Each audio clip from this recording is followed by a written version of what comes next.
ಸಿದ್ದರಾಮಯ್ಯನವರು ಅಧಿಕಾರಕ್ಕೆ ಬಂದಾಗಲಿಂದ ಇದಕ್ಕಿಂತಲೂ ಭಿನ್ನವಾದ ನಿರೀಕ್ಷೆ ನಮ್ಗಳದ್ದೇನೂ ಇರಲಿಲ್ಲ. ಕಾಂಗ್ರೆಸ್ ಒಂಥರ ಮುಸ್ಲಿಂ ಪಾರ್ಟಿಯಾಗಿ ನಿರ್ಮಾಣಗೊಂಡ್ಬಿಟ್ಟಿದೆ. ಅವರಿಗೆ ಕಾನೂನಿನ ಮೇಲೆ ವಿಶ್ವಾಸ ಇಲ್ಲ, ಅಥವಾ ಕಾನೂನು ಹೇಳಿದ್ದನ್ನು ಒಪ್ಕೋಬೇಕು ಅನ್ನುವಂಥ ಯಾವುದೇ ಧಾವಂತವೂ ಇಲ್ಲ, ಅಥವಾ ಒಟ್ಟಾರೆ ಅವ್ರಿಗಿರೋದು ಒಂದೇ ಏನು ಅಂತಂದರೆ ಹೇಗಾದರೂ ಮಾಡಿ ಮುಸ್ಲಿಂ ವೋಟ್ಸನ್ನು ತಮ್ಮದಾಗಿಸ್ಕೊಳ್ಬೇಕು ಅನ್ನೋ ದೃಷ್ಟಿಯಿಂದ ಕಾಂಗ್ರೆಸ್ ಒಂದು ಮುಸ್ಲಿಂ ಪಾರ್ಟಿಯಾಗಿ ಪರಿಣಮಿಸಿದೆ. ಸುಮ್ಮನೆ ಹೇಳಬೇಕು ಅಂತಂದರೆ ನಾವು ಶಿಕ್ಷಣ ವ್ಯವಸ್ಥೆಯನ್ನು ರೂಪಿಸಿರೋದು ಹೇಗೆ ಅಂತಂದರೆ ಕಳೆದ ಅನೇಕ ವರ್ಷಗಳಿಂದ ಸ್ವಾತಂತ್ರ್ಯ ಬಂದಲಾಗಾಯಿತು ನಾವು ಹೆಂಗೆ ಮಾಡಿದ್ದೀವಿ ಅಂತಂದರೆ ಅದು ಸಾರ್ವತ್ರಿಕವಾಗಿರಬೇಕು, ಎಲ್ಲರೂ ಈಕ್ವಾಲಿಟಿಯನ್ನು ಅಲ್ಲಿ ತೋರಿಸುವಂತಾಗಬೇಕು, ಜಾತಿ ಮತ ಪಂಥಗಳನ್ನು ಮೀರಿ ಶಿಕ್ಷಣವನ್ನು ಕೊಡುವಂತಾಗಬೇಕು ಅನ್ನೋ ದೃಷ್ಟಿಯಿಂದ ಎಲ್ಲವನ್ನೂ ವ್ಯವಸ್ಥೆ ಮಾಡಿಕೊಂಡಿದ್ರೆ ಅದಕ್ಕೋಸ್ಕರವೇ ಒಂದು ವಸ್ತ್ರ ಸಂಹಿತೆಯನ್ನು ಜಾರಿಗೆ ತೆಗೆದುಕೊಂಡು ಬಂದು ಆ ವಸ್ತ್ರ ಸಂಹಿತೆ ಅಡಿಗೆ ಎಲ್ಲರೂ ಸಮಾನವಾಗಿದ್ದಾಗ ಈ ಹಿಂದೆ ಹಿಜಾಬ್ ಹಾಕ್ಕೊಂಡು ತಿರುಗಾಡುವಂಥ ಗಲಾಟೆಯನ್ನು PFI ಶುರು ಮಾಡ್ತು.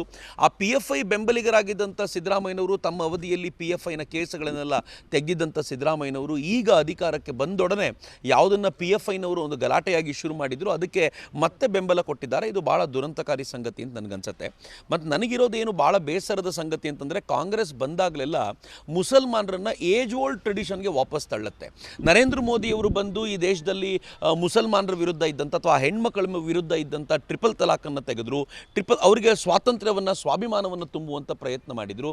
ಹಾಗೆ ಇಲ್ಲಿ ಕೂಡ ಕರ್ನಾಟಕದಲ್ಲಿ ಹಿಜಾಬನ್ನು ನಿಷೇಧ ಮಾಡಿ ಹಿಜಾಬನ್ನು ನೀವು ಕಾಲೇಜಿನ ಒಳಗೆ ಬಂದ ಮೇಲೆ ತೆಗೆದುಬಿಡಿ, ಅದನ್ನು ಹೊರಗಡೆವರೆಗೂ ಇರಲಿ ಅನ್ನುವಂಥ ಪ್ರಯತ್ನವನ್ನು ಮಾಡಿದರು.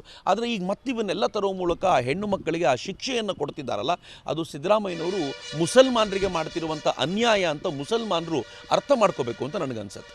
ಈ ವಿಡಿಯೋ ನಿಮಗೆ ಇಷ್ಟವಾದಲ್ಲಿ ಲೈಕ್ ಮಾಡಿ, ಶೇರ್ ಮಾಡಿ, ಸಬ್ಸ್ಕ್ರೈಬ್ ಮಾಡಿ.